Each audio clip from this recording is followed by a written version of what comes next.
Ngayon, pag-usapan na natin yung pay plan 2 o yung tinatawag na 3-up pass-up. Minsan, ang tawag dito sa pay plan na to ay infinity pass-up. Again, ipapaalala ko lang uli na kahit magkaiba at magkahiwalay ang pay plan 1 at ang pay plan 2, ay sabay nangyayari ang pay plan 1 at ang pay plan 2. Okay, maliwanag yun ha. Sabay sila nangyayari.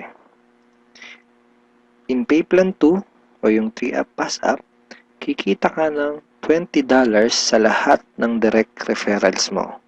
Maliban lang sa second, third at seventh referrals mo. Bakit? Dahil ang second, third at seventh direct referrals mo ay maipapasa pataas sa taong direktang nag-refer sa iyo sa SWA. Okay, maipapasa sila doon sa direct sponsor mo. Sa madaling salita, you will earn $20 from your first, fourth, fifth, sixth, and 8th up to infinity. Next, you can earn unlimited $20 every day. Again, wala ding flash out, no flash out, and no maximum income dito sa pay plan 2. Let's say may 8 kang naging direct referrals. Tulad ng sabi ko, sa kanilang lahat ay may commissions ka na tag to $20. Maliban lang sa second, third, at seventh referrals mo. Dahil ang second, third, at seventh referrals mo ay maipapasa sa iyong sponsor. Sponsor mo ang kikita ng tag to $20 dito sa second, third, at seventh mo. Okay? Kaya tinawag na 3-up pass-up. Okay, malamang ito ang iniisip mo ngayon. Teka, ba't ganon? Ikaw yung nagpakahirap at ikaw yung nag-effort, bakit iba yung kumita or nakinabang? Huwag kang mag-alala. Yung pay plan 2 is actually a very powerful compensation plan na malaki ang pwede maging advantage para sa'yo. So, explain ko kung paano yun.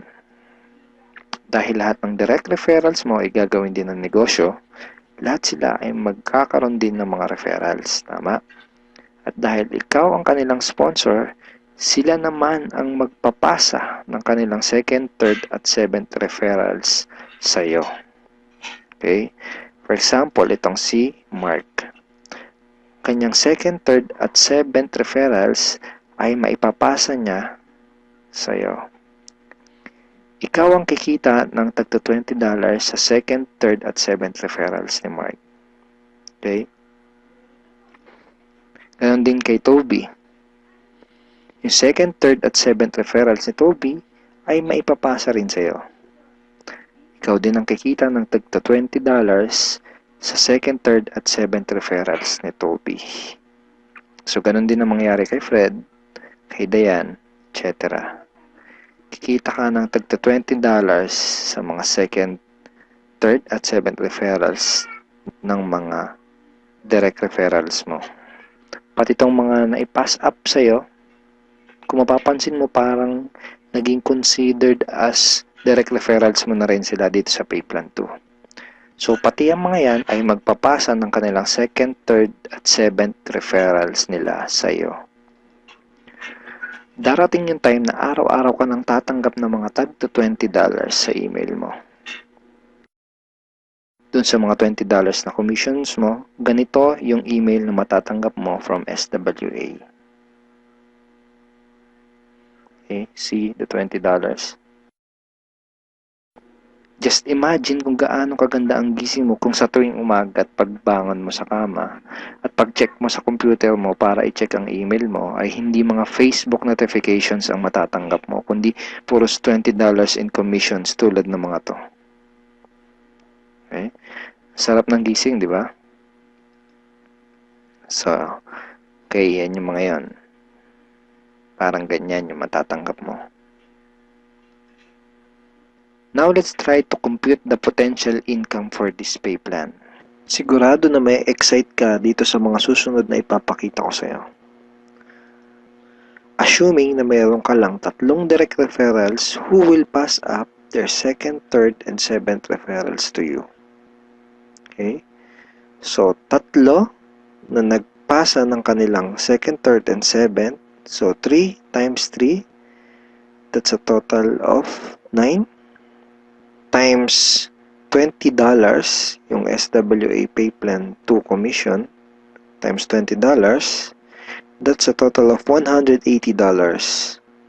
So, in peso, that's 8,100 pesos. Now, yung 9 na yun ay considered as your direct referrals na rin sa Pay Plan 2 lang. Okay? Ibig sabihin, yung 9 na yun ay magpapasa ulit ng kanilang 2nd, 3rd, at 7th sa'yo. So, 9 times 3 equals 27 times $20 commission, that's a total of $540 or 22,680 pesos. Then, yung 27 na naipass up lang sa'yo ay again considered na rin as your direct referral sa Pay Plan 2 ay again magpapasa ng kanilang 2nd, 3rd, and 7th sa'yo. So, times 3 again equals 81 times $20, that's a total of $1,620. In peso, that's 68,040 pesos. And then again, yung 81 na yun, magpapasa ulit ng kanilang 2nd, 3rd, and 7th. So, times 3, that's a total of 243 downlines times $20, and that's a total of $4,860. 204,120 pesos. So again, yung 243 na yun, magpapasap ng kanilang 2nd, 3rd, and 7th. That's a total of 729 times $20. That's $14,580. In peso, that's 612,360 pesos. And then yung 729 na yun, magpapass up ulit ng tagtatatlo yung kanilang 2nd, 3rd, and 7th. So, times 3, that's a total passed up of 2,187 downlines. So, times $20, that's a total of $43,740. And in peso, that's 1,837,080 pesos. Grand total commissions is $65,520 or 2,751,840 pesos. And that's potential income just for Pay Plan 2. And hindi pa dito nagtatapos yung pwede mong kitain, pero pwedeng mas malaki pa ang iyong kitain kung ituloy-tuloy mo gawin yung iyong SWA business.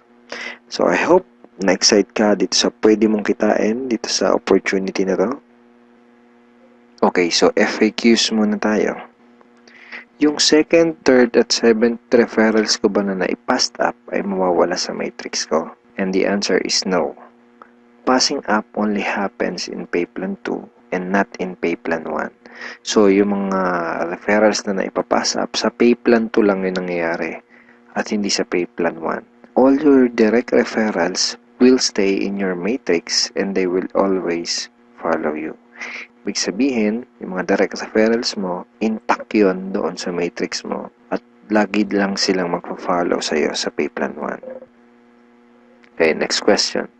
Pwede bang kumita sa Pay Plan 2 kahit wala akong ma-refer or sales? The answer is no. You only make commissions in Pay Plan 2 when you refer someone.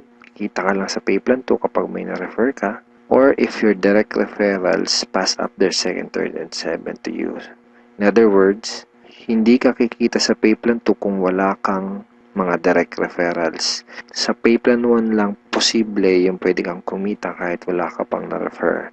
Pero sa Pay Plan 2, hindi yun possible. Kung may mga additional questions ka pa, at kung may mga part ka na hindi naintindihan doon sa pay plans ng SWA, pwede mo uling panoorin itong mga video na to para mas maintindihan mo ng maigi yung compensation plan or yung pay plans ng SWA.